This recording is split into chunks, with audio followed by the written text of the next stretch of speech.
En Côte d'Ivoire, comme ailleurs en Afrique, les catholiques ont accueilli la nouvelle de la mort du pape François avec tristesse, mais aussi de la reconnaissance pour ses 12 années de pontificat. Je dis merci au Seigneur, à Dieu, pour ce pas réformateur qui nous a donné, ce pape qui a voulu donner à l'Église un sens nouveau, permettre à l'Église de pouvoir vivre dans son temps et de son temps. C'est une grande émotion en République démocratique du Congo, un pays que François a visité. À Kinshasa, à la paroisse Sacré-Cœur, ils sont nombreux à lui rendre hommage ce lundi. Bénin Ngongo l'avait rencontré lors de sa venue, il y a 2 ans. Il nous a parlé de rêver grand, d'être des jeunes qui rêvent grand, d'être des jeunes qui n'ont pas peur, d'être des jeunes qui sont des bâtisseurs d'un avenir meilleur. En fin de journée, la cathédrale Notre-Dame a organisé une messe d'hommage. Le cardinal Ambongo a annoncé son départ immédiat pour Rome, pour les funérailles et le conclave.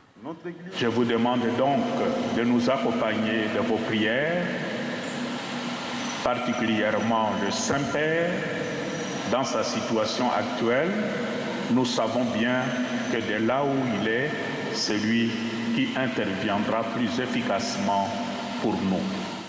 L'émotion est vive aussi dans l'est du pays, frappé par la guerre. Un pape qui a voulu, dès le point de départ, ouvrir davantage encore l'Église vers les périphéries. On peut dire qu'il portait chaque fidèle, chaque chrétien, chaque homme de notre planète dans son cœur.